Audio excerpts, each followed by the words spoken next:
Realmente ustedes no, porque no están participando en el Congreso, pero yo sí, porque he estado mañana y tarde en el evento y hoy le correspondió exponer al equipo nuestro de investigación los resultados preliminares del proyecto.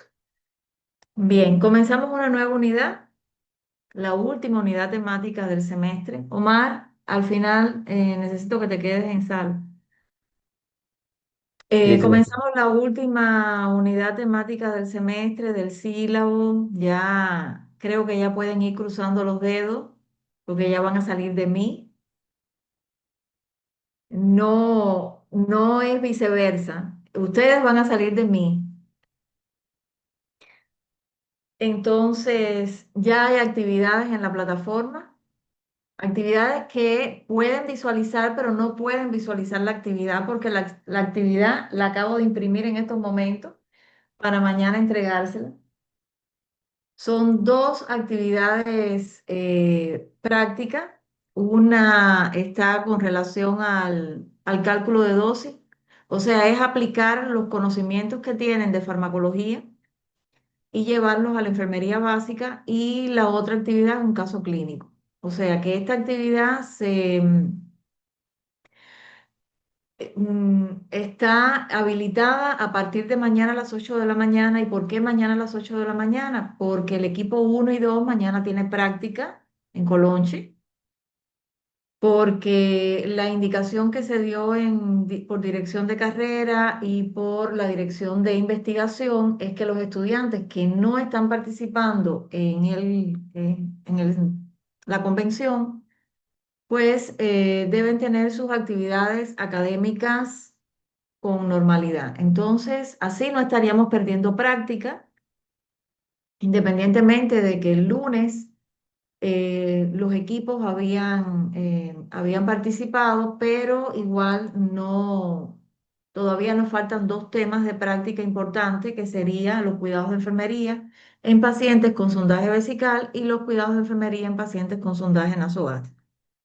Entonces, esas serían las dos técnicas que estaríamos cumplimentando el día de mañana. Los equipos estarían practicando con los simuladores. Recuerden que hay dos simuladores de torso y un solo simulador de cabeza, por tanto hay que ubicarse con esos tiempos. También es importante que ustedes revisen la información, teniendo en cuenta que son grupos numerosos, que todo el mundo no tiene la misma habilidad a la hora de realizar la práctica y que de igual forma no es que hagan la práctica correctamente porque recién la van a hacer. Quizás haya estudiantes que hayan tomado algún curso de auxiliar de enfermería y que por supuesto dentro del pensum académico de esos cursos de auxiliar de enfermería están esos temas, pero en algunas ocasiones ese conocimiento no se obtiene de la mejor forma. No estoy cuestionando la forma de aprendizaje de ninguna institución que realice esos cursos, pero sí es importante que entre más practiquen, más habilidades puedan obtener. Y son dos técnicas un poco complejas, tanto la colocación de una sonda vesical o el mantenimiento y retirada de una sonda vesical, o sea, todo lo que engloba el cuidado de enfermería en pacientes con sondaje vesical y con sondaje nasogástrico.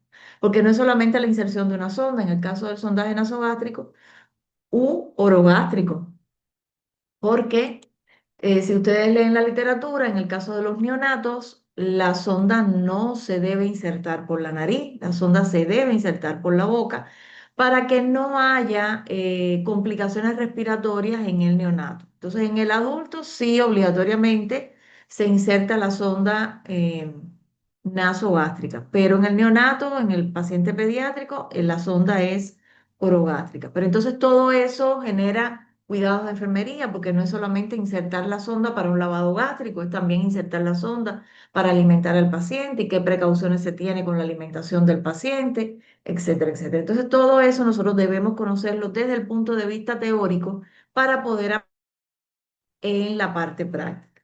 ¿Estamos hasta ahí? ¿Alguna duda con eso? ¿Alguna situación que tenga algún estudiante para no poder asistir mañana a la práctica? Recuerden, Y hago nuevamente aclaración. Equipo uno y 2 de 8 de la mañana a 11 de la mañana. Equipos 3 y 4 a partir de las 11:30 de la mañana hasta las 2:30 de la tarde. Los chicos que van a las 11:30 de la mañana, por favor, aliméntense. Yo voy a tener solamente 30 minutos para ingerir algo, pero ustedes aliméntense, tomen agua, traten de comer algo. No lleguen al laboratorio sin ingerir nada porque 3 horas de práctica es complicado.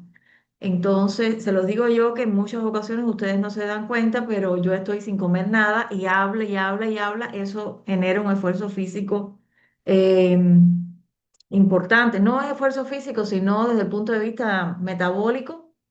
El hecho de no ingerir absolutamente nada, eso pues no nos hace bien para el organismo. Entonces, traten de comer algo, traten de hidratarse bien para que entonces puedan hacer la práctica.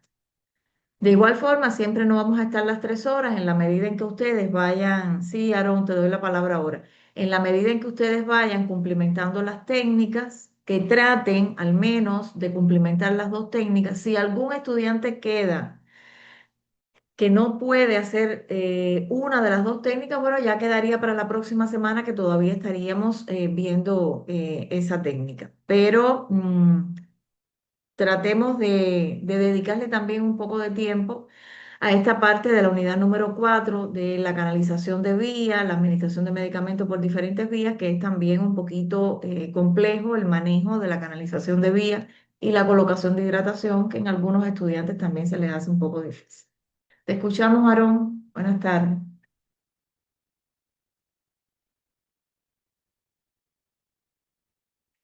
Ya, ya,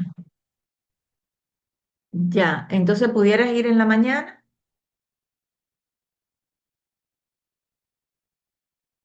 Ya, perfecto. Entonces, para que no pierdas esa práctica, porque no hiciste sutura de herida, pero no. mm, ya, perfecto. Bueno, entonces no, entonces lo dejas para la semana próxima, el lunes. Ya, perfecto. Liliana, Ya, buenas tardes, licenciada. Lo que buenas pasa tardes. es que, bueno, como usted sabe, las clases son normales, entonces no sé si podría yo ir en la mañana, Las clases porque son anuales. normales, las clases son normales. Entonces Y yo, las clases no son anormales, las clases son no, normales. normales, tengo clases ¿A qué te normales. refieres a qué te refieres con normales, O sea, Liliana? de que tenía clase de 8 a 11 y de 11:30 a la 1:30. Entonces le quería No, no, decir, a ver, Liliana, a ver, a ver, a ver, a ver, a ver, a ver. A ver, tú estás en el paralelo 3.5. Las clases del paralelo 3.5 son en la tarde, no son en la mañana, son en la tarde. ¿Bien? ¿Por qué voy a dar la frecuencia a las 6 horas de práctica en ese horario? Porque el laboratorio va a estar disponible. Los jueves el laboratorio está disponible desde las 8 de la mañana, perdón, está ocupado desde las 8 de la mañana hasta las 11 de la mañana con otro paralelo. Ya yo me comuniqué con el docente, pues por supuesto, porque van a estar en el evento, en el congreso, sus estudiantes todos se matricularon, ellos no van a hacer práctica laboratorio. Por eso es que yo voy a pasar las 6 horas de práctica para el horario mañana y tarde. No sé a qué tú te refieres con horario normal o con clases normales, no entiendo. Pero ella no puede explicarse, Aarón, ella no sabe hablar, ella no puede expresarse. Déjala que ella se explique, déjala que ella se explique, no actúes como el papá que lleva al niño a la consulta y el niño tiene 17 años y tienen que hablar por el niño, porque el niño no puede hablar. A ver, Lady, Buenas tardes, Listen.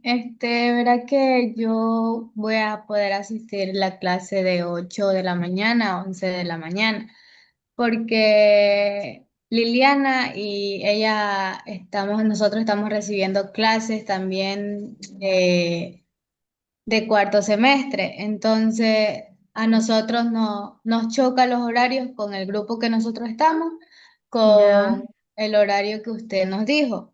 Entonces, Ujú. a las 8 de la mañana nosotros sí podemos asistir para no perder tampoco la práctica y la clase que usted va a dar. Yo no voy a dar clase, es práctica de laboratorio.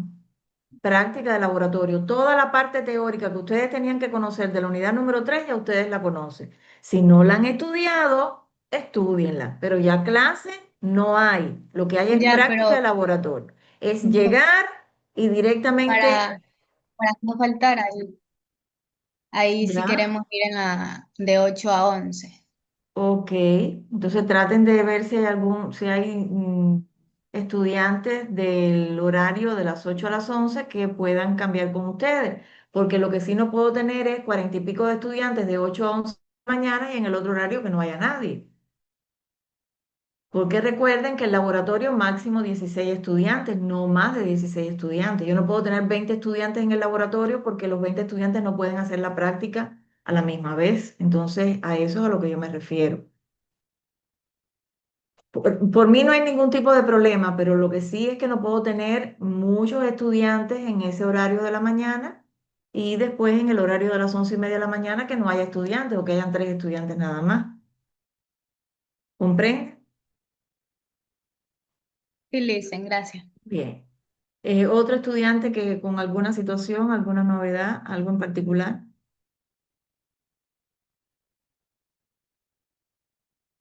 Recuerden que el día de mañana yo les voy a entregar a los miembros de los equipos, o sea, es un trabajo que tienen que hacer, que justamente lo deben comenzar en el momento en que hayan estudiantes haciendo la devolución, o sea, un equipo haciendo la devolución del procedimiento, el equipo contrario está resolviendo, haciendo la resolución del trabajo de las dos actividades evaluativas que tienen, las dos asignaciones que tienen en la plataforma. Y una vez que concluyan los que están en la práctica, pues los de la práctica se suman a hacer el trabajo evaluativo y los que estaban haciendo el trabajo evaluativo pasan a hacer el trabajo práctico. O sea, 1 hora y media de práctica para un equipo, 1 hora y media de práctica para el otro equipo. Es así, en 1 hora y media perfectamente pueden los integrantes de un equipo realizar las dos prácticas y el equipo contrario puede resolver las interrogantes que tienen los dos trabajos. En caso contrario de no poder concluir con esa actividad evaluativa, pues lo pueden concluir hasta el lunes. Tienen hasta el lunes a las 12 del día para poder subir las dos asignaciones. Ojo con eso porque hay muchos estudiantes un poco retrasados que están subiendo las actividades 16 horas después, 4 días después, bueno, en fin, como si no hubiese un mañana, como si enfermería básica no existiera. Bien, entonces por favor tener en cuenta eso. Bien, ¿algo más que quieran decir?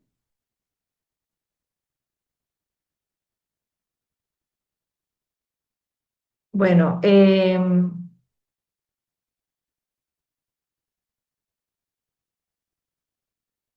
vamos a un poco analizar, y esto es algo que ya ustedes conocen de farmacología. Por eso es que la unidad número 4 no es una unidad que sea nueva para ustedes, es una unidad que es el refuerzo de la asignatura de farmacodinamia y farmacocinética, ¿verdad, Lady? Entonces, yo quisiera preguntarles a ustedes, someramente, ¿cuáles ustedes consideran que debían ser los cuidados de enfermería en la administración de medicamentos por diferentes vías? Y primero partir cómo se dividen o cómo se clasifican las vías de administración de fármacos. Vía intramuscular, vía intravenosa, vía subcutánea y vía oral. Vía singular y vía... Singular, singular es una vía. Singular es una vía. Singular es la clasificación de una palabra. Singular es plural. ¿Cómo se clasifican las vías de administración de fármacos? A ver, me dijeron intramuscular, subcutánea e intravenosa. La intradérmica no pertenece a las vías a la clasificación de las vías de administración. La vía intradérmica. También tenemos, buenas tardes, también tenemos. A ver, estoy haciendo, vamos a aclarar una duda, vamos a aclarar una duda, no, no hablen atropelladamente, sino que analicen. Esto es algo que ustedes tienen que dominar, porque es una de las primeras cosas de las que se habla en farmacología. Clasificación de las vías. ¿Cómo se clasifican las vías? Enterales y parenterales. Vía enteral y vía parenteral. Y cuando no pertenece a la vía parenteral y cuando no pertenece a la vía enteral, ¿a qué vía pertenece?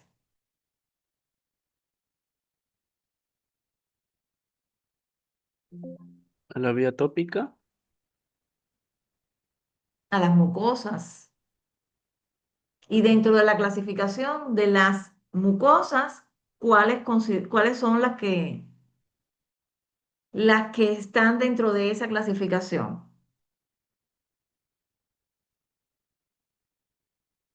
Oftálmica, óptica, transdérmica, Oftálmica, óptica, inhalatoria, vaginal, Nasal. ¿ya? Inhalatoria.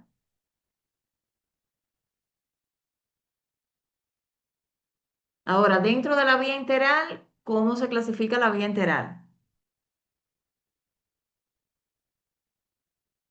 Oral, oral, rectal, sublingual. sublingual. A ver, Sublingual. a La ver, rectal. Catherine, a ver, organízate, no te entiendo lo que estás diciendo. Catherine Plúa, En las vías parentales, enterales, es la que está la oral, la sublingual, la rectal. ajá. Y cuando el paciente tiene una sonda nasogástrica, también a través de la sonda nasogástrica se administran medicamentos. Cuando el paciente no tolera la vía oral, cuando el paciente no puede deglutir, cuando el paciente tiene una disfagia. Entonces, se administran los fármacos a través de la vía, a través de la sonda nasogástrica. Bien. También se pueden administrar medicamentos a través de la sonda rectal. La vía bucal, la vía oral y la vía sublingual forman parte de la vía enteral. Muy bien. Y la vía parenteral. ¿Cómo está compuesta la vía parenteral? Intravenosa, intramuscular, subcutánea e intradérmica. Muy bien. Intravenosa, intramuscular, subcutánea e intradérmica. ¿Qué características tiene la vía intradérmica?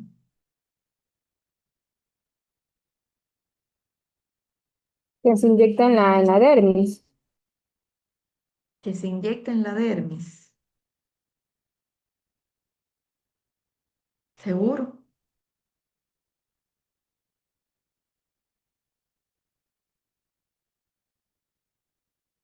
A ver, analicen bien.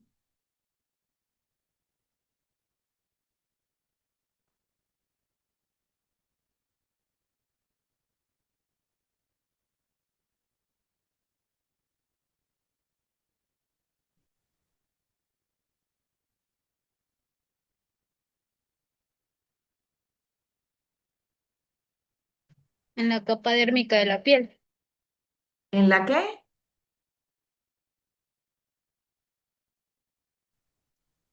No le entendí Eh, lo que dijo. Se administra pequeñas cantidades de medicamentos en la capa superficial de la piel, o sea, en la dermis. Ajá. ¿Con qué fin? ¿Cuál es Con el objetivo de administrar medicamentos por vía intradérmica? Para Miren, ahí tienen una imagen. ¿Qué muestra esa imagen? Una pápula, la formación de una pápula. Ajá, una pápula. ¿Y qué se obtiene con esa pápula? Ver si existe reacción a algún medicamento.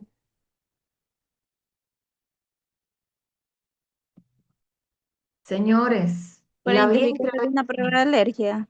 la vía intradérmica se utiliza para pruebas de sensibilidad medicamentosa, para pruebas de sensibilidad medicamentosa. Es para lo que se administra o para lo que se utiliza la vía intradérmica. ¿Que dónde se aplica? ¿Dónde se aplica esta pápula? ¿Dónde se administra esa pequeña dosis? Que es una cantidad de 0,05 a 0,01 mililitros a 0,01 a 0,1 mililitros. Es lo que se administra a través de la vía intradérmica. En la cara interna del antebrazo es donde se hace la prueba de sensibilidad medicamentosa, que en algunas instituciones de salud y aplicado por algunos licenciados en enfermería, y son estudios basados en la evidencia práctica, se puede utilizar como prueba de sensibilidad medicamentosa la vía oftálmica, o sea, la mucosa oftálmica se puede utilizar como prueba de sensibilidad medicamentosa, depositando una gota del medicamento. Ejemplo, penicilina. La penicilina benzatínica, la penicilina cristalina, la penicilina rapilenta, que generalmente en el cuadro básico de medicamentos lo que más se utiliza es la penicilina benzatínica. Si el paciente refiere que nunca se ha administrado el fármaco, pues generalmente se hace este tipo de prueba para determinar si el paciente es sensible al fármaco o no. Si el paciente tiene riesgo de desarrollar una hipersensibilidad, una reacción hipersensible al fármaco o no. En algunos lugares, para no ser tan agresivo con el paciente, porque eso sería una punción, depositando esa pequeña dosis del fármaco debajo de la piel, se forma una pápula, hay un enrojecimiento, hay picor, pero muy local, fíjense que la reacción que se puede presentar es local, no es sistémica, diferente completamente cuando usted administra el medicamento por vía parenteral, o sea, intramuscular, que es como se administra la penicilina benzatínica, intramuscular. El paciente puede ser sensible a ese fármaco y desarrollar una anafilaxia, que sería una reacción adversa al fármaco, pero de tipo sistémica, no de tipo local. Entonces lo que se persigue es observar si localmente hay una reacción al fármaco para que no se administre el fármaco en el paciente y poder clasificar al paciente como paciente que o sea, que es alérgico a los derivados de las penicilinas en todas sus presentaciones, sea tableta o sea por vía parenteral. ¿Están entendiendo eso? Bien. ¿Qué ángulo de inclinación se formaría entre la jeringa, la aguja y la piel del paciente para depositar esa mínima cantidad del fármaco? Fíjense que es la vía de administración que menos dosis admite, o sea, que menos volumen admite. ¿Qué ángulo de formación sería? De 10 a 15 grados. Entre 5 a 10 grados. Entre 5 a 10 grados. Fíjense que ustedes lo que van a formar es una pápula, o sea, van a puncionar la piel, van a levantar la piel y van a depositar debajo de la piel esa pequeña dosis. Se forma una pápula, hay enrojecimiento y hay picor, pues evidentemente el paciente tiene hipersensibilidad al fármaco. Si ustedes aumentan el grado de inclinación de la jeringa, pues entonces ya no sería intradérmico, ya estaríamos hablando de administrarlo por vía subcutánea.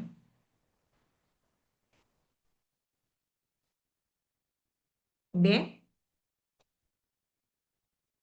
Cuando hablamos de administrar un medicamento por vía subcutánea, que estaríamos hablando de otra vía de administración de fármaco.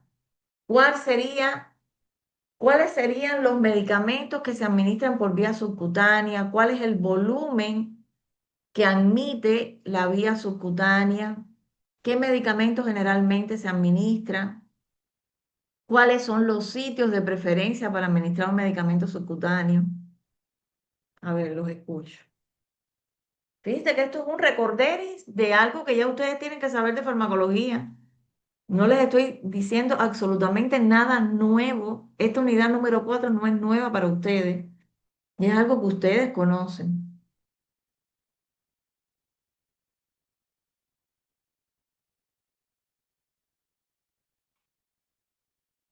Ajá, insulina, muy bien. Heparina también.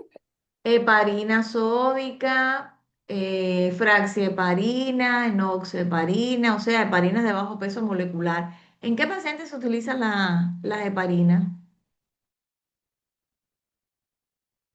de bajo peso molecular? ¿En qué paciente? ¿En qué patología?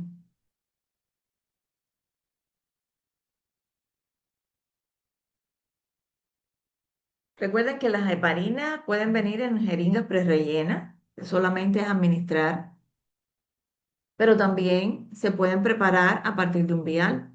Pero bueno, generalmente lo más novedoso que tenemos en la farmacología es que ellas vienen en jeringas prerellenas. Por tanto, la vía de administración es subcutánea. ¿Cuáles son los sitios de inserción de preferencia? En la parte inferior del abdomen. En la parte Inferior del abdomen. inferior del abdomen. La parte inferior del abdomen, anatómicamente hablando. Región suprapúbica.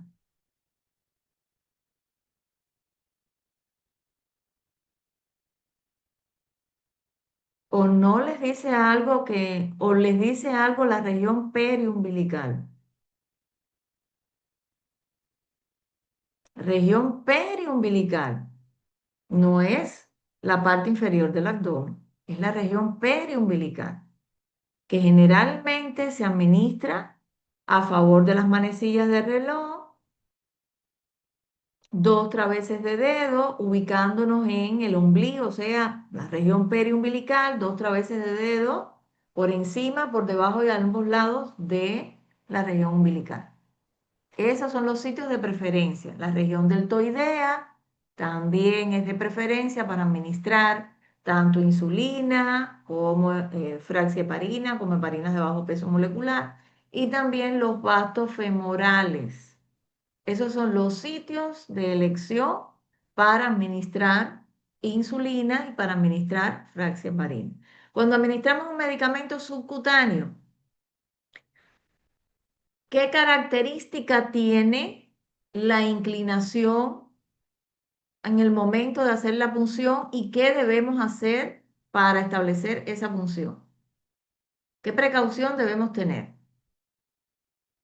Me da la impresión, señores, que les estoy hablando de algo que ustedes desconocen totalmente. Ustedes, a ver, sean sinceros, ¿ustedes desconocen sobre las vías de administración de fármacos? ¿Ustedes no saben las características que tienen las vías de administración de fármacos? ¿No lo saben?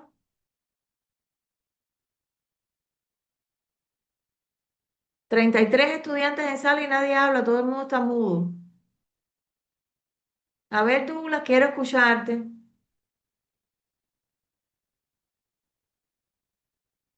Buenas noches, Licen. Como tal, los grados de inclinación para la administración, en el caso de medicamentos de inyectología, no nos han enseñado por las características de las vías de administración, sí.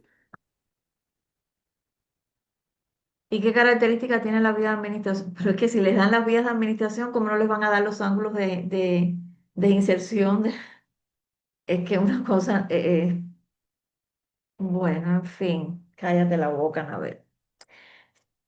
Bien, señores, a ver, les voy a explicar. A ver si hago una hojita aquí.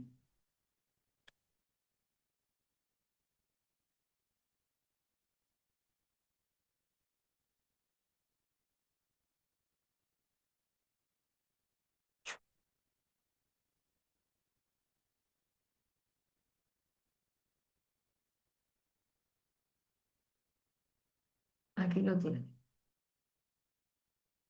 A ver si lo pueden divisar, porque no sé si se pueda, si ustedes lo puedan ver bien, porque yo lo veo distorsionado. Ustedes lo ven distorsionado, ¿no? Se ve Bueno. bien, ¿Eh? que sí se visualiza bien. Ah, bueno, Yamile lo visualiza bien, pero yo lo veo distorsionado completo. Pero bueno, si Yamile lo ve bien, vamos a pensar que el resto también. Miren, chicos, aquí está. Esta que estoy aquí señalando, ángulo de 90 grados, pero ángulo de 90 grados entre quién y quién, entre la jeringa, la aguja y el músculo. Bien, cuando insertan la aguja, tiene que llegar, o sea, se administra profundo. Estamos hablando de la administración de medicamentos por vía intramuscular. Su palabra, su nombre lo dice, intramuscular. Por tanto, el ángulo de formación entre la jeringa, la aguja y la piel tiene que ser un ángulo recto. ¿Ven? Ángulo de 90 grados. No es que yo introduzco en un ángulo de 45 y corrijo el ángulo dentro del músculo. No. Yo tengo que insertar perpendicular la aguja al músculo, a la piel del paciente y llevarlo directamente al músculo. Por tanto, el tipo de aguja que se utiliza para administrar un medicamento por vía intramuscular, región glútea, estamos hablando de una aguja número 20, una aguja número 22, una aguja número 18, puede ser una aguja 23 si el medicamento no es oleoso, estamos hablando de medicamentos oleosos como un ejemplo diazepam, estamos hablando de medicamentos que se pueden obstruir como en el caso de las penicilinas, hay que utilizar este tipo de aguja, aguja 20, aguja 21, aguja 18 y 1,5 pulgadas. Señores, no es conocer la jeringa.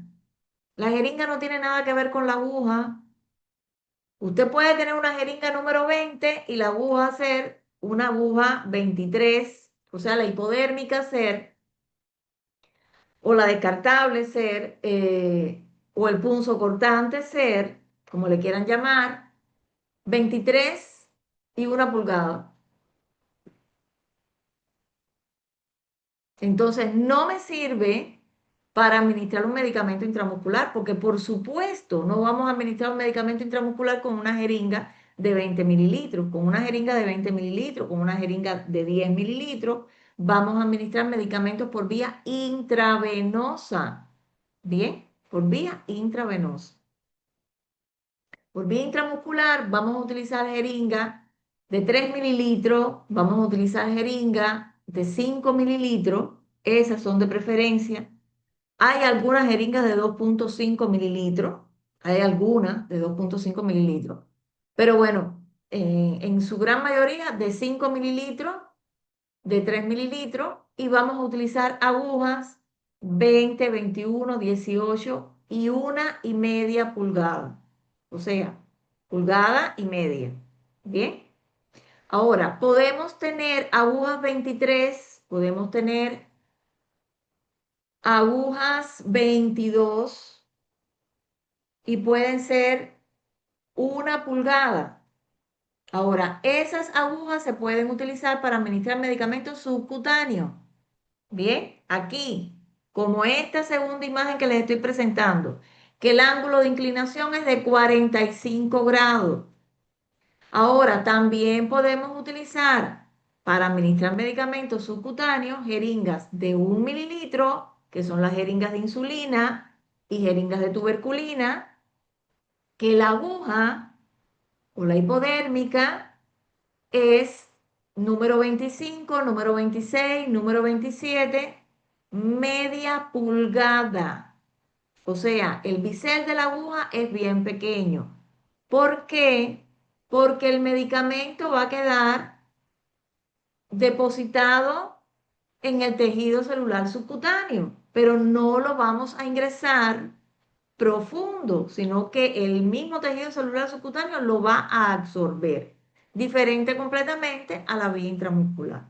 Ahora, en el deltoide, podemos administrar medicamentos que también puedan ser intramusculares, ejemplo, algunas vacunas. Y se pueden utilizar este tipo de hipodérmicas que serían número 23, número 23, 22, 23, pero pueden ser de 1 pulgada o pudieran utilizarse de 1,5 pulgadas. Bien, teniendo en cuenta la cantidad de tejido adiposo que tenga el paciente o la cantidad de músculo que pudiera tener el paciente en la región deltoidea. Bien.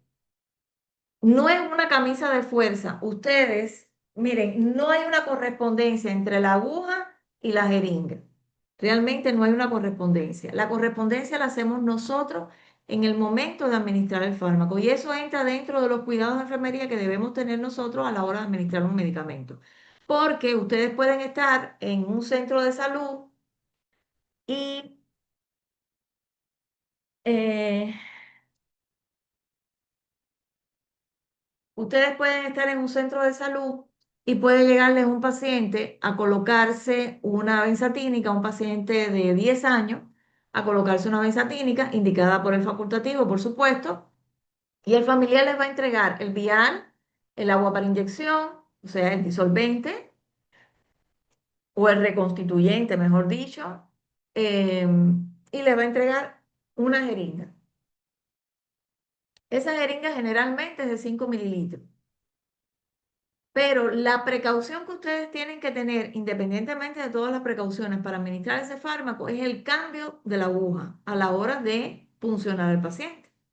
Y eso no está comprendido dentro de las técnicas que se aplican en las instituciones de salud. Eso no está comprendido por los compradores públicos, eso no está comprendido por las personas que dirigen las instituciones de salud. O sea, no tienen codificado el hecho de que hay algunas técnicas de enfermería que evidentemente necesitan más recursos que otras. Y justamente una de ellas es la administración de fármacos intramuscular a partir de viales. Cuando hablo de viales, estoy hablando de esos preparados, de esos medicamentos, o que yo tengo que reconstituir, o tengo que reconstituir y disolver y que después tengo que administrar tanto en la vena, directamente en la vena, sin haber colocado un catéter, porque también eso se puede administrar, o directamente en el músculo, y que tiene consigo el cambio de la aguja. Entonces ahí entra el nivel de conocimiento del profesional de enfermería, el nivel de habilidad que tenga el profesional de enfermería y por supuesto la empatía del profesional de enfermería. Porque señores, les digo algo, preparar un medicamento donde ya usted haya puncionado el caucho de un vial para después puncionar el glúteo de un lactante, el glúteo de un niño, el glúteo de un adolescente, o no necesariamente tiene que ser un niño, también puede ser un adulto o un adulto mayor, realmente eso éticamente no se debe hacer, porque la técnica está bien detallada. Usted tiene que hacer el recambio de la aguja. Entonces ustedes dirán, bueno, Licen, si a mí me entregan una jeringa con una sola aguja, ¿yo qué puedo hacer? Ahí viene el hecho de que ustedes estén pila cuando estén haciendo sus prácticas en las instituciones de salud y que en muchas ocasiones nosotros cuando vamos a colocar una venoclisis, hay equipos de venoclisis que vienen con una aguja incluida. Esa aguja no se utiliza para nada porque nosotros no canalizamos vía con aguja, canalizamos vía con catéter. Entonces, no viene en ninguna literatura, ningún libro, ningún autor se lo va a describir. Eso es la evidencia nuestra, o sea, la práctica nuestra cotidiana, lo que nosotros aprendemos a hacer en la práctica para mejorar las técnicas de enfermería y para poder realizar las técnicas de enfermería con una mayor calidad. ¿Qué se hace en ese caso? Bueno, esa agujita, usted saca el equipo de venoclisis del protector, pero no saca la aguja. Deja la aguja dentro del protector y protege esa aguja. Esa aguja le puede servir a usted o para preparar el medicamento o para administrar un medicamento, porque puede ser que la jeringa que el familiar le entregue sea una aguja 23 y 1 pulgada. Eso no le sirve para administrar un medicamento intramuscular. Para administrar un medicamento intramuscular tiene que ser 20, tiene que ser 21, tiene que ser 18 y 1,5 pulgadas. ¿Qué son las agujitas verdes? Ahora, no se aprendan ni las agujas ni los catéteres por colores, ni las ondas vesicales por colores tampoco. Apréndanselo por la numeración. Están los catéteres 20 grados, están los catéteres 22, 24 grados, están los 18, los 16, los 14. Bien. Entonces, apréndanselo no se lo aprendan por colores, apréndanselo por la numeración. Y tampoco es que la numeración ni de las agujas ni de los catéteres corresponde a la edad del paciente, para nada. No corresponde con la edad del paciente, corresponde con el acceso venoso o las características anatómicas del paciente. ¿Estamos hasta ahí? ¿Están entendiendo? Bueno, entonces, habíamos dicho que son 4 vías de administración parenteral. Existen otras vías que forman parte de la vía parenteral, pero que no son competencias nuestras, como la intraósea, la intratecal, la abdominal, no son competencias nuestras, o sea, nosotros no eh, administramos el medicamento por esa vía o canalizamos esas vías, no, eso es el especialista médico y específicamente generalmente son los intensivistas, los oncólogos, etcétera, los que se encargan, los internistas, los que se encargan de esas vías porque son accesos mucho más complejos y que requieren de otras técnicas. Nosotros asistimos en la realización del procedimiento y es responsabilidad nuestra preparar todo el material para que la técnica se haga con calidad y con la menor complicación posible en el paciente. Ahora, las que sí son competencias nuestras netamente son estas: intramuscular, intravenosa, subcutánea e intradérmica, por la parte de la vía parenteral. Por la parte de la vía enteral, administrar el medicamento a través de la sonda nasogástrica, administrar el medicamento a través de una sonda rectal, administrar los medicamentos vía oral, vía sublingual, vía bucal. O sea, la vía bucal, la vía oral es prácticamente lo mismo. Lo que en el caso de la vía bucal, el medicamento se puede quedar alojado entre la mejilla y los carrillos, pero ya eso es una técnica obsoleta, ya eso no se utiliza. ¿Por qué? Porque hay muchos medicamentos que son altamente erosivos y que pueden provocar lesiones a nivel de la mucosa bucal. Ejemplo, el captopril.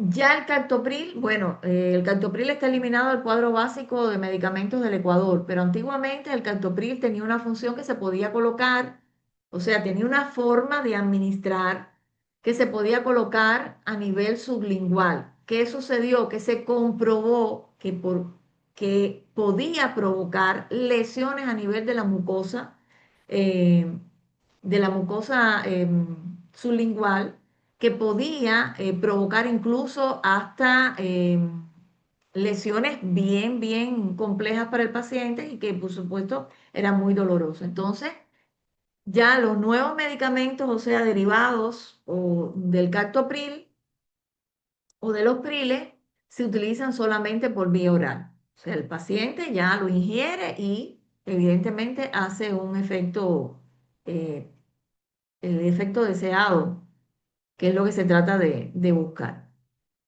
Entonces, eso sí es competencia nuestra, esas vías, como también son competencias nuestras la administración de fármaco a través de la vía vaginal, a través de la vía tópica, o sea, también los parches transdérmicos, la vía inhalatoria con las nebulizaciones, con la aplicación de gotas nasales, con la aplicación de gotas góticas, con la aplicación de gotas oftálmicas, ¿bien? Con la utilización o la aplicación de cremas, de ungüentos,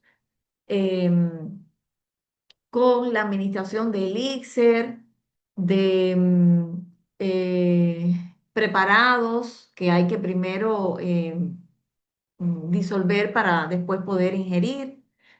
Entonces, eso sí son competencias nuestras y sí tenemos que tener en cuenta ciertas y determinadas precauciones. ¿Cuáles ustedes consideran que deben ser las precauciones que debemos tener a la hora de administrar un medicamento? De forma general, no específicamente por una vía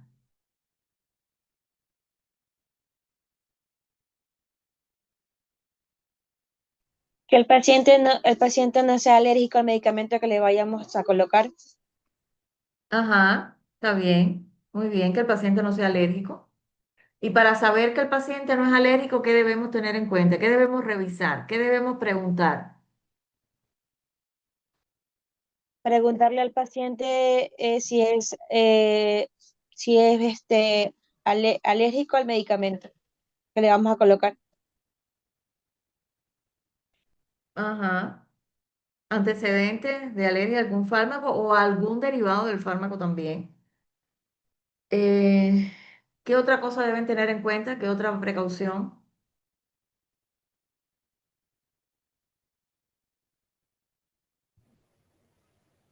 Observar la fecha de caducidad del medicamento.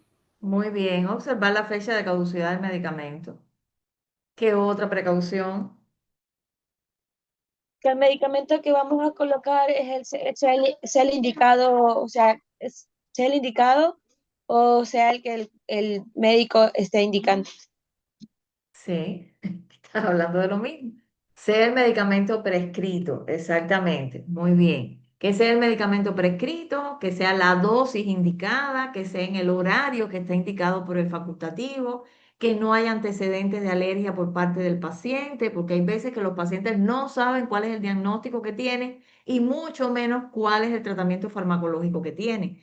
Entonces, quizás el paciente no sepa que tiene antecedentes de alergia a algún excipiente del medicamento, algún derivado de ese medicamento, y evidentemente eso puede complejizar la salud del paciente. Lo otro es que por parte de nosotros tenemos que revisar muy bien la prescripción facultativa, tenemos que revisar eh, el medicamento que vamos a colocar. Hay medicamentos de alto riesgo, un ejemplo como las insulinas, que son medicamentos de alto riesgo, como los medicamentos antiarrítmicos, que también son medicamentos de alto riesgo. Y es necesario cuando vamos a administrar un medicamento, al menos revisar el fármaco 3 veces. Es lo que dice la literatura, lo que plantea la literatura. Usted revisa la prescripción y revisa el fármaco.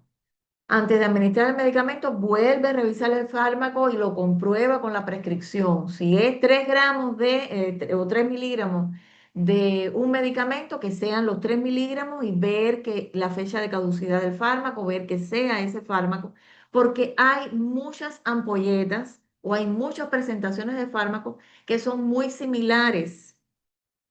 O sea la etiqueta es similar. Bien. Miren, yo tengo una experiencia, bueno, no me sucedió a mí, pero sí fue algo que fue bien doloroso porque terminó con el fallecimiento de una persona.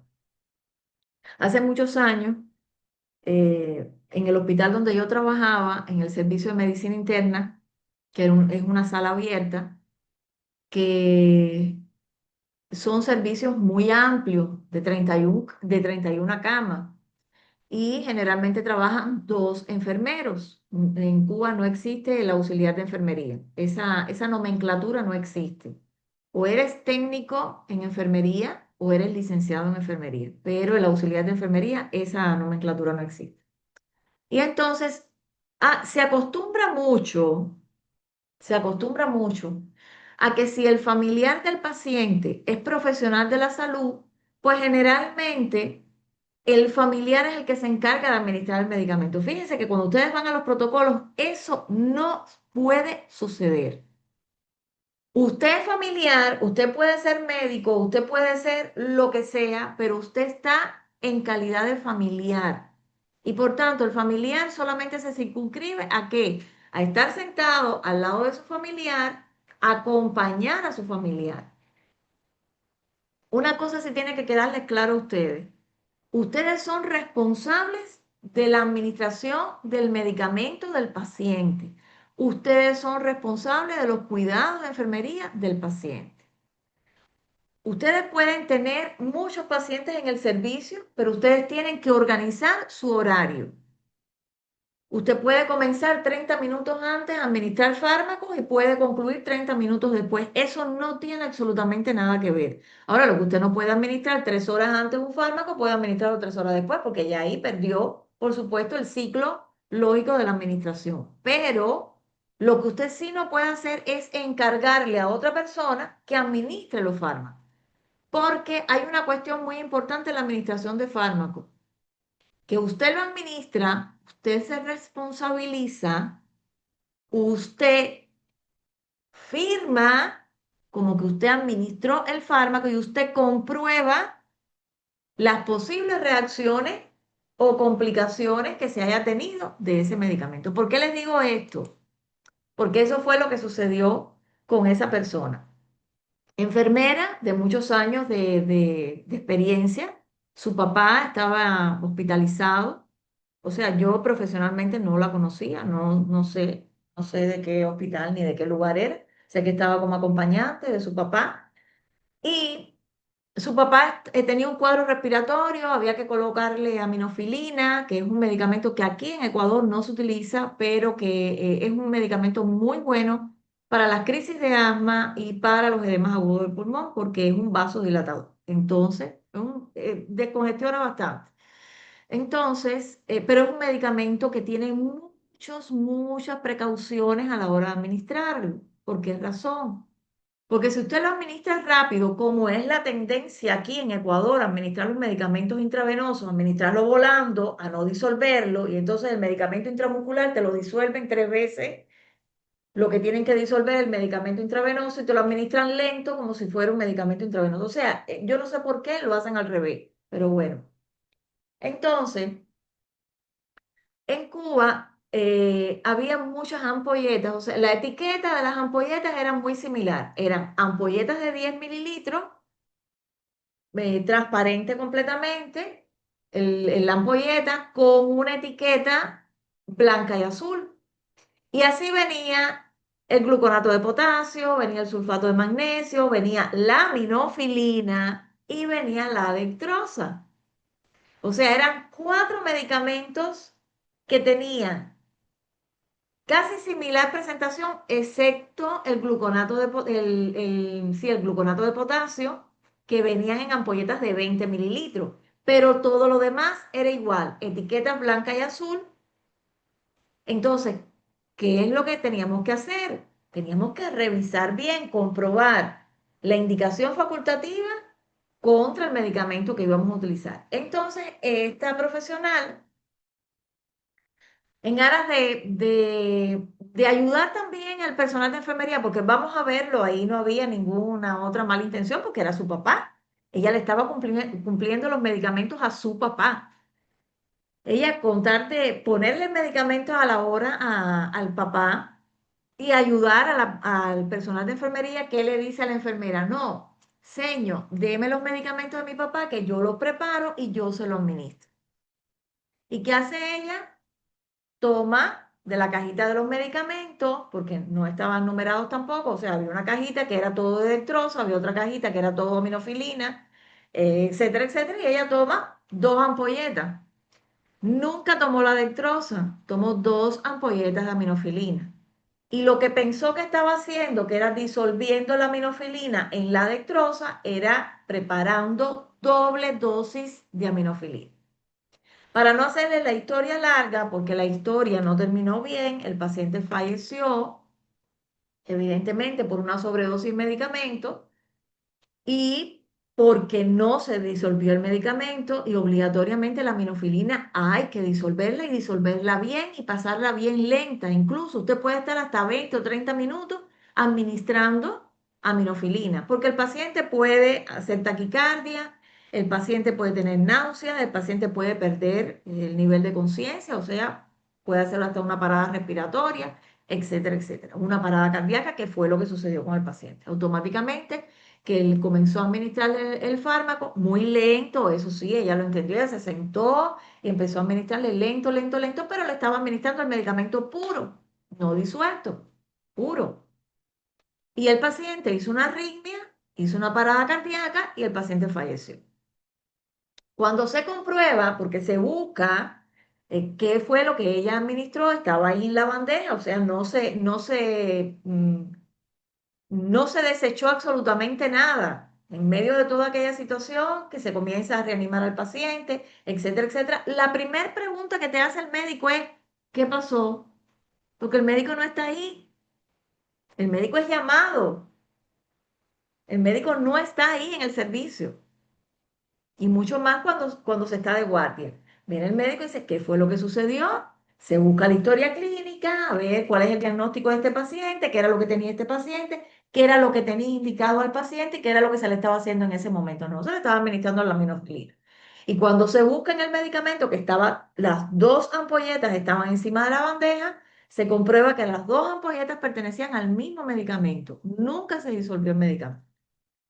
Entonces, todas estas situaciones que son evidencia, que son cosas que suceden y que uno va aprendiendo de esas situaciones muy dolorosas, por cierto, en extremo doloroso, ahí tiene responsabilidad todo el mundo. Ahí tiene responsabilidad todo el mundo. Ahí tiene responsabilidad, en primer lugar, la licenciada en enfermería. Porque es su responsabilidad administrar el fármaco, no permitir que otra persona, independientemente que sea lo que sea, administre el fármaco.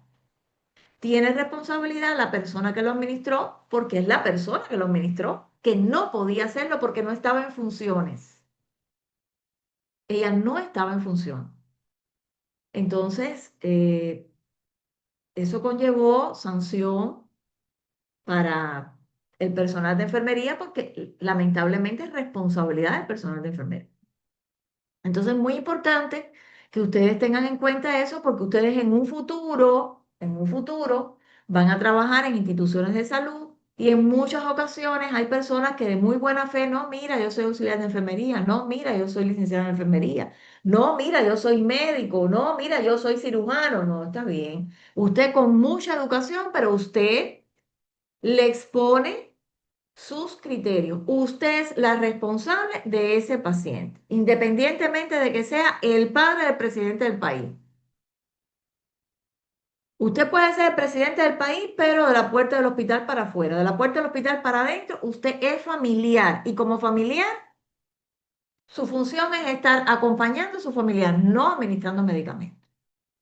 Porque, señores, una reacción anafiláctica la hace cualquiera. Cualquiera. Miren, yo siempre les pongo a los estudiantes una cosa muy característica que he visto acá en el Ecuador, no lo he visto en ninguna otra parte. Bueno, no, no es que no tengo esa cultura. Y me perdonan si alguien se siente identificado, no estoy cuestionando ni no estoy criticando nada, es simplemente una apreciación. Los carteles en las viviendas, en las viviendas generalmente, se ponen inyecciones, se aplican inyecciones, se aplica Venoclis, ¿verdad? Bueno, ok, Angélica, no hay problema. Bien, yo les voy a hacer una pregunta. Quizás en algún momento ustedes han tenido que recurrir a esos servicios. ¿Esos servicios pertenecen a una clínica? ¿Están dentro de una institución de salud? Las personas que lo hacen poseen todos los recursos necesarios para que un paciente, si les hace una reacción anafiláctica, puedan revertir la reacción anafiláctica. Porque les voy a decir algo, pacientes han hecho shock anafiláctico y se han muerto dentro de una institución de salud con todas las condiciones, con oxígeno, con hidrocortisona, con vía canalizada, con de todo, con de todo, con de todo, ahí y se han muerto. Entonces yo pregunto, ¿en esos lugares existen todas esas condiciones? No existen esas condiciones y las personas se arriesgan. Señores, yo prefiero mejor no ganarme esos $10 y tener mi cabeza tranquila a ganarme los $10 y después tener que invertir miles en un abogado que me logre sacar del problema, si es que logra sacarme del problema.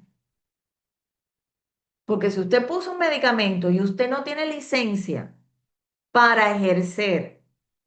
Y recuerden que nosotros para ejercer de forma privada tenemos que estar adscritos a un médico. Nosotros no podemos poner un consultorio, nosotros no tenemos facultades para prescribir y para administrar tiene que ser de acuerdo a una prescripción facultativa. Yo puedo ejercer en lo privado, pero tengo que estar adscrita a un consultorio, que ese consultorio tiene que estar validado por un médico. El consultorio no lo puedo poner yo, no me dan el permiso.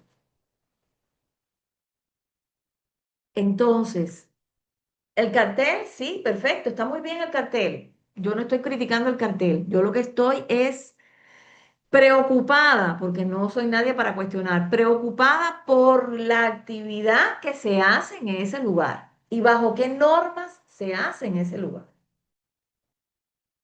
¿Entiendes? Entonces, lo mismo sucede cuando nosotros vamos a ejercer nuestra profesión.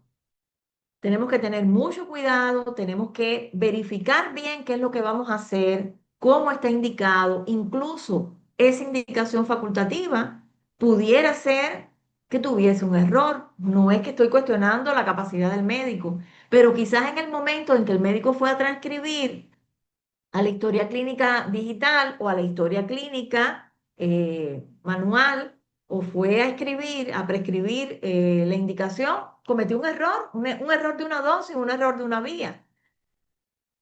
Ustedes tienen la capacidad porque reciben la asignatura de farmacología, porque reciben la asignatura de enfermería, porque tienen el conocimiento para poder revisar esa prescripción y poder comprobar si está correcta la dosis, si está correcta la vía, si la presentación del fármaco está correcta o no. ¿Entienden? Entonces, todo eso ustedes tienen que conocerlo antes de funcionar una vía o funcionar un músculo. Les digo con toda honestidad que lo he visto, no es que me lo han contado, eso lo he visto, lo he visto. Aquí se utiliza mucho el complejo B. Usted llega al hospital a una cita médica y sale con complejo B. Ahí está Aarón, lo puede decir con confianza. Es como que tenemos en la cara el déficit del complejo B completo. ¿Tienes dolor? Pues allá vaya e inyéctese un ketorolaco. Bien, entonces, en muchas ocasiones, ese complejo B que se administra Aarón por la vena o que se administra Aarón por la vía intramuscular, se lo ponen a uno en la vena sin disolver y en una jeringa de 3 mililitros, directo en la vena. El ketorolaco en una jeringa de 3 mililitros sin disolver, allá va el ketorolaco. Pero sin embargo, te indican la benzatínica y entonces te quieren disolver la benzatínica en 10 mililitros. Si ya el agua para inyección te lo dice clarito que son 5 ml lo que admite la vía intramuscular, no te admite más. No te admite más. 5 ml. La vía intravenosa a partir de 10 mililitros. Por tanto, para usted canalizar una vía y administrar un medicamento de forma directa o en bolo a través de la vía intravenosa, usted necesita una jeringa de 10 mililitros o una jeringa de 20 mililitros. De lo contrario, si lo quiere disolver en 100 mililitros, puede colocarlo en un Volutrol, no hay problema. Pero hay que revisar la indicación facultativa. Yo he visto administrar ketorolaco, paciente con una fractura de cole cerrada, administrar un ketorolaco intravenoso con el paciente de pie, sin disolver el medicamento y con una jeringa de 3 mililitros. Y yo digo, bueno, el paciente tiene dolor. Ese disparo de catecolamina, esa sobredosis de adrenalina que está teniendo el paciente, porque está con dolor, eso puede provocarle al paciente que haga una reacción al medicamento, o no una reacción al medicamento, sino que simplemente el paciente pueda perder el nivel de conciencia y puede caerse desmayado. ¿Y cómo entonces tú respondes frente al hecho de que el paciente se te desmayó, se cayó, se golpeó la cabeza y tiene una herida en la cabeza, tiene una fractura en el brazo, porque tú le administraste un medicamento de forma inadecuada. ¿Cómo ustedes justifican el hecho de que el paciente se les caiga porque el paciente no estaba acostado en una camilla, no estaba sentado en una silla?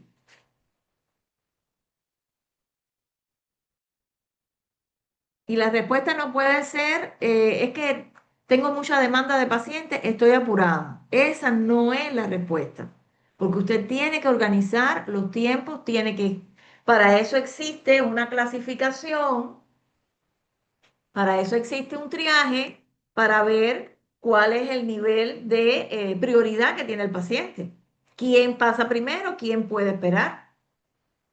¿Entienden?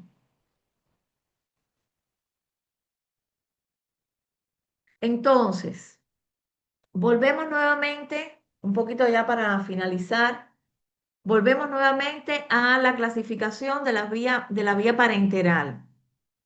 La vía intradérmica, el ángulo de inclinación es de 5 a 10 grados. La dosis, o sea, el volumen que admite es de 0,01 a 0,1 mililitros. Después viene la vía subcutánea. La vía subcutánea, en el sitio de administración del fármaco, en la vía intradérmica, es la cara interna del antebrazo. Generalmente se utiliza ahí. También se puede utilizar la vía intradérmica cuando se va a administrar anestésico en un sitio determinado para insertar un catéter venoso central, o sea, a nivel de subclavia y a nivel de yugular. Esos sitios también se puede administrar eh, una pequeña dosis de lidocaína antes de colocar un catéter. Después viene la vía subcutánea, que el ángulo de inclinación es de 45 grados, que los sitios están en región deltoidea, región periumbilical y vastos femorales, incluso en región subescapular e infraescapular. Supraescapular e infraescapular. Bien. Y el volumen a administrar, o sea, lo que tolera esa vía, es de 0,5 mililitros, máximo 3 mililitros, y de preferencia hasta 2, pero bueno, la literatura dice que máximo hasta 3 mililitros. Por tanto, la insulina no se administra por mililitros, la insulina se administra por unidades y está en dependencia de lo que el médico haya prescrito en el paciente. Recuerden que hay pacientes insulinodependientes que se administran 2 dosis al día, hay pacientes que se administran una sola dosis al día, pero que incluso hay insulinas que se pueden administrar por vía intravenosa, como es el caso de la insulina de acción rápida. La insulina de acción lenta, que es la insulina lechosa, esa insulina solamente se puede administrar por vía subcutánea, no se puede administrar por vía intravenosa. Los medicamentos con cambio de coloración, los medicamentos lechosos, no se administran por vía intravenosa, ni se mezclan los medicamentos tampoco. Bien, esa es otra precaución que tienen que tener en cuenta. Cuando usted tiene que administrarle muchos medicamentos, o sea, 2, 3 medicamentos a un paciente a través de la vena en forma de bolo, usted tiene que prepararlos por independiente. ¿Por qué razón? Porque si el paciente le hace una reacción, usted sabe a qué fármaco le hizo la reacción. Si usted mezcló los fármacos, ahí sí no sabe a cuál fue al que el paciente le hizo la reacción. ¿Entiende? Entonces, la vía intramuscular, bueno, ya vimos que la vía intramuscular, el ángulo de inclinación es de 90 grados. Los sitios de preferencia, región deltoidea, también en los vastos femorales, glúteo y ventroglúteo. Esos son, y dorsoglúteo. Es los sitios de preferencia para administrar medicamento intramuscular. Y por vía intravenosa, el ángulo de formación es entre 15 a 30 grados. Ahí una parte más lejos por las tamales. Angélica, Angélica. Dígame, buenas noches. Ella estaba en el Zoom y se volvió a salir. No, es que había una persona hablando, que me imagino que no haya sido usted. Bien, entonces la vía intravenosa, todos sabemos que puede ser a partir de un catéter periférico corto, puede ser a partir de un catéter periférico, un catéter venoso central, o sea que estamos hablando de accesos periféricos y accesos profundos. Anatómicamente, ustedes eso sí tienen que conocerlo, cuáles son los sitios de preferencia para insertar catéter periférico y cuáles son los sitios de preferencia para insertar un catéter venoso profundo. En el caso de los adultos, con catéter venoso profundo, generalmente son las venas profundas del cuello, sea yugular y subclavia. También se puede utilizar femoral. En el caso de los niños, se puede utilizar femoral.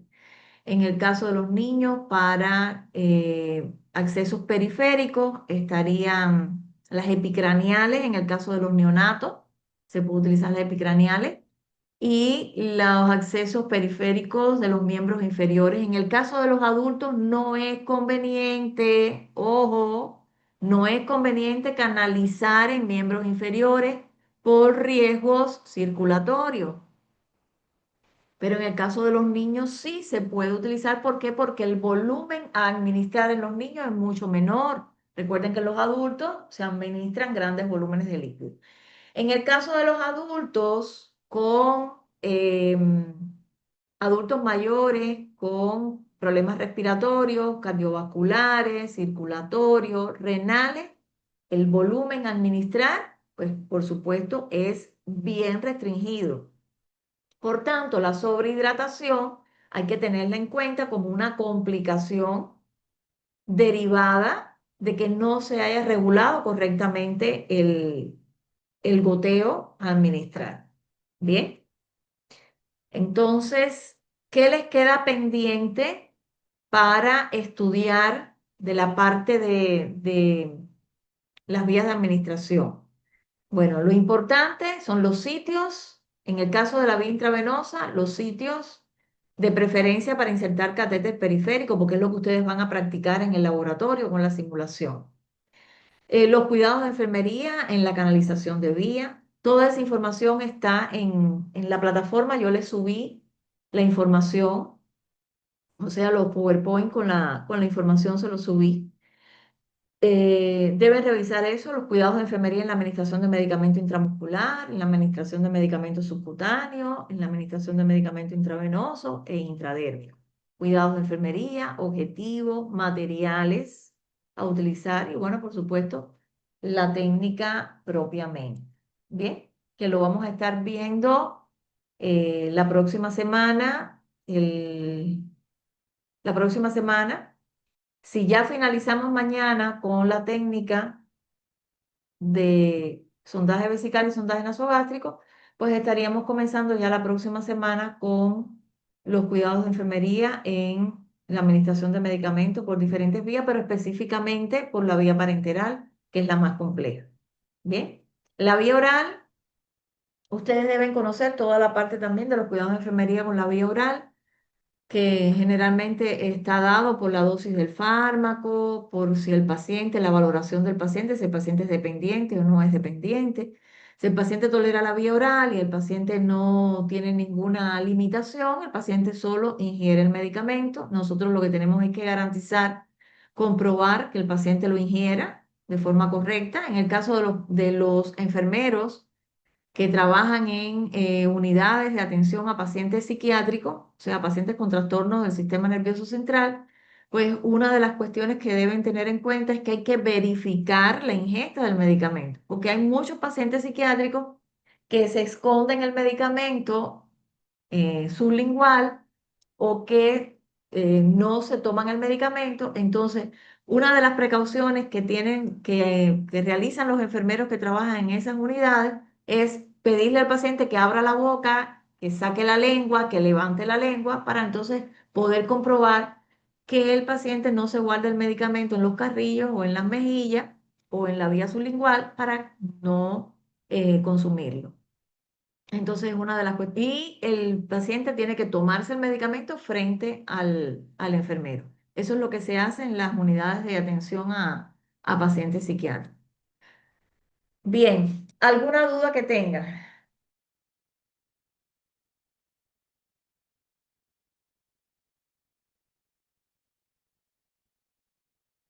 ¿Dudas?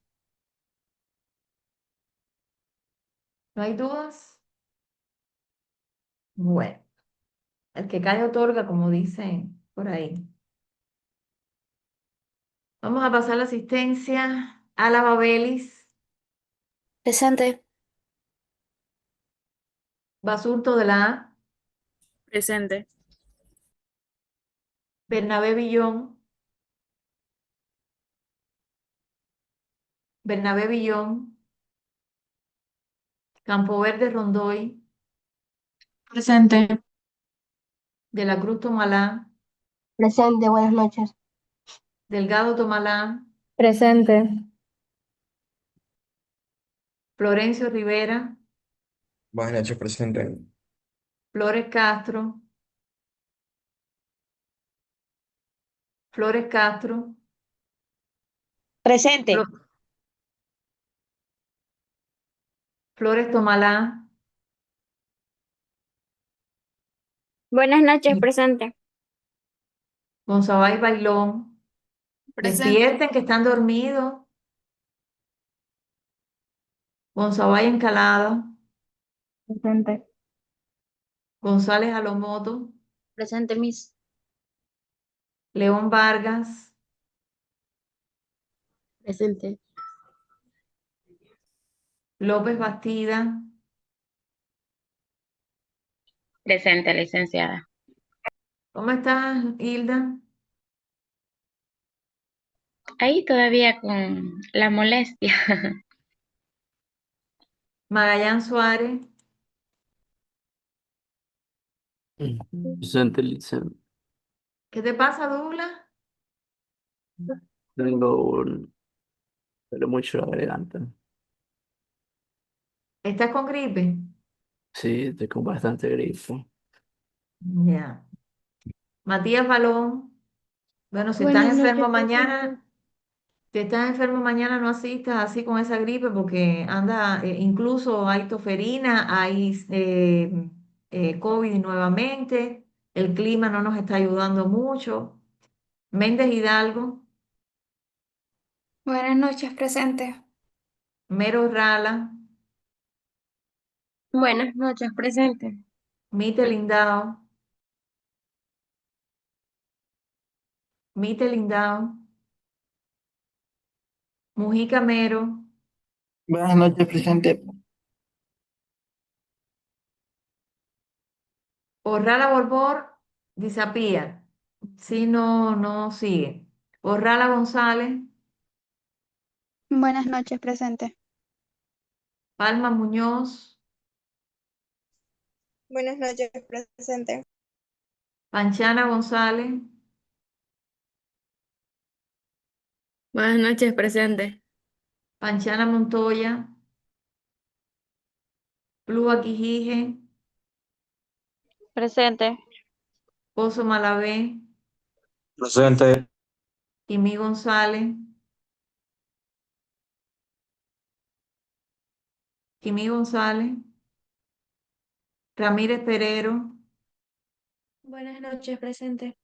Rodríguez Asensio, Buenas noches, presente. Salinas Perero, Buenas noches, presente. Tigrero Medranda, Buenas noches, presente. Vera Becerra, Buenas noches, licenciada. Presente. Vera Vera, Buenas noches, Yadira presente. Nicole, Villón Mateo, Presente. Buenas noches, presente. Villón Mateo. Bisueta Quinto Buenas noches, licenciada, presente. y Zambrano Córdoba. Tania Lice Zambrano Córdoba. Presente, licenciada, presente. Ya. Faltaron unos cuantos. Buenas noches, Miss. Disculpe, Bernabé Villón, se me complicó el encender el micrófono.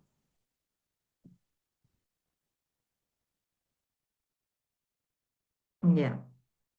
Gracias, Miss. Licenciada, la compañera Vanessa sí estaba en clase, sino que dice que se le fue el internet y tiene problemas para volver a conectarse. Vanessa, ¿qué? Kimi.